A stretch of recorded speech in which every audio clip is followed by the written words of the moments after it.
இதே ஏரோது தன் சகோதரனான பிலிப்பின் மனைவி ஏரோதியாவை மனைவியாக்கி கொண்டிருந்தான். அவள் பொருட்டு ஆள் அனுப்பி யோவானை பிடித்து கட்டி சிறையில் அடைத்திருந்தான். ஏனெனில் யோவான் ஏரோதிடம், உம் சகோதரர் மனைவியை நீர் வைத்திருப்பது முறை அல்ல என சொல்லி வந்தார். அப்போது ஏரோதியா அவர் மீது காழ்ப்புணர்வு கொண்டு அவரை கொலை செய்ய விரும்பினாள். ஆனால் அவளால் இயலவில்லை. ஏனெனில் யோவான் நேர்மையும் தூய்மையும் உள்ளவர் என்பதை ஏரோது அறிந்து அஞ்சி அவருக்கு பாதுகாப்பு அளித்து வந்தான்.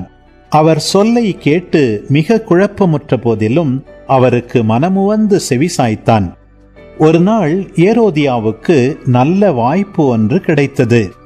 ஏரோது தன் பிறந்த நாளில் அரசவையினருக்கும் ஆயிரத்தவர் தலைவர்களுக்கும் கலிலேய முதன்மை குடிமக்களுக்கும் ஒரு விருந்து படைத்தான்.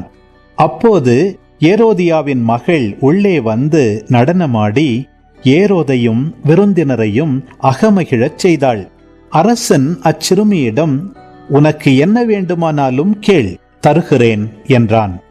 நீ என்னிடம் எது கேட்டாலும், ஏன் என் அரசில் பாதியையே கேட்டாலும் உனக்கு தருகிறேன் என்றும் ஆணையிட்டு கூறினான்.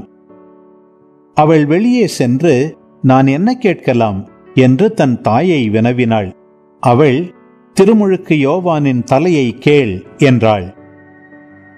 உடனே சிறுமி அரசனிடம் விரைந்து வந்து திருமுழுக்கு யோவானின் தலையை ஒரு தட்டில் வைத்து, இப்போதே எனக்கு கொடும் என்று கேட்டாள்.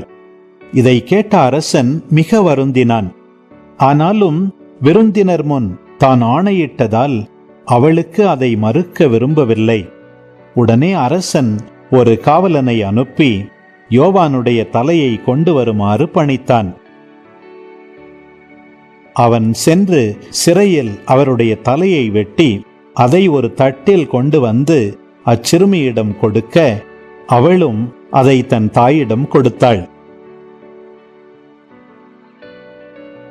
இதை கேள்வியுற்ற யோவானுடைய சீடர்கள் வந்து அவருடைய உடலை எடுத்துச் சென்று ஒரு கல்லறையில் வைத்தார்கள்.